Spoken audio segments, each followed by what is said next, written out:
Shalom Bapak Ibu, puji Tuhan pada hari ini pembacaan tahunan Alkitab sudah sampai pada 1 Tawari pasal 19 sampai dengan pasal 21.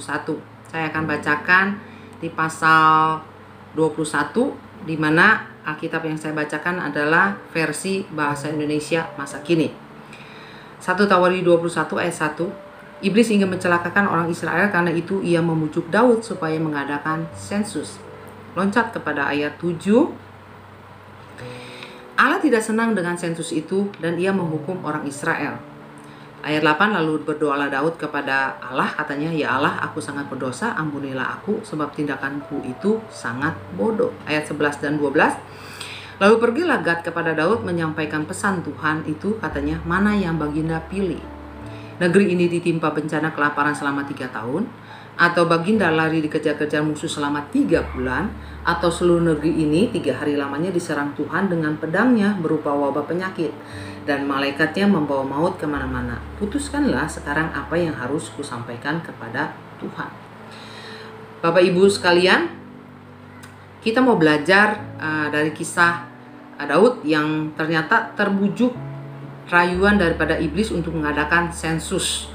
Dan apa yang dilakukan Daud di ayat 7 dengan jelas Tuhan tidak senang, atau di mata Tuhan sensus yang diadakan Daud itu jahat. Karena waktu Daud melakukan sensus itu dengan tujuan untuk menunjukkan betapa kuatnya tentara yang ia miliki, dan ia mengabaikan pertolongan dan penyertaan Tuhan, sehingga ia mengalami yang namanya kemenangan demi kemenangan di dalam peperangannya. Tapi yang luar biasanya, Daud menyadari dan mengakui dan meminta ampun kepada Tuhan di ayat yang ke-8. Ia memohon dan mengampuni. Apakah Tuhan mengampuninya? Iya, Tuhan mengampuninya. Tetapi ternyata di ayat 12 dengan jelas Tuhan memberikan konsekuensi daripada tindakan Daud.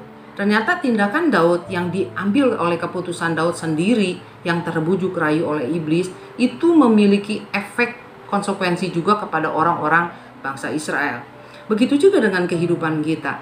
Di kehidupan kita juga banyak rayuan atau bujukan dari iblis untuk kita bertindak salah, mengambil tindakan yang salah. Contoh, seharusnya kita merangkul seseorang tetapi kita malah menolaknya. Ketika kita harusnya berkata-kata positif, kita malah berkata-kata negatif. Seharusnya kita sabar, ramah, kita malah nggak sabaran dan pemarah.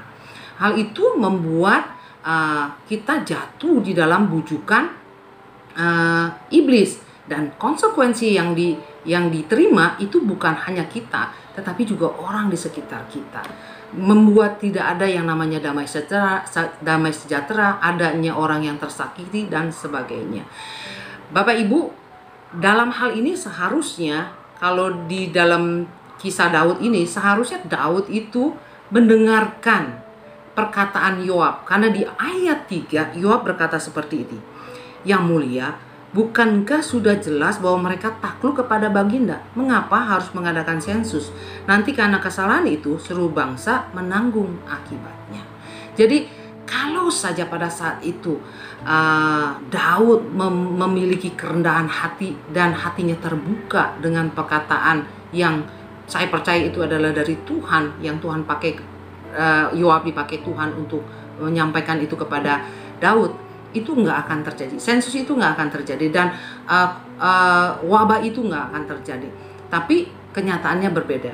Jadi ketika kita diperhadapkan dengan godaan-godaan atau bujuk-bujukan iblis, marilah tetap membuka hati dan tetaplah memiliki kerendahan hati.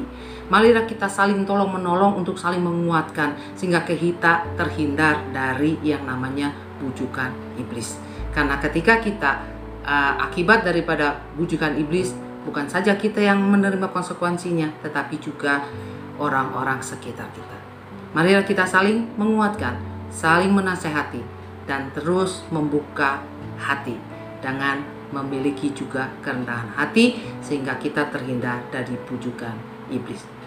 Tuhan Yesus memberkati.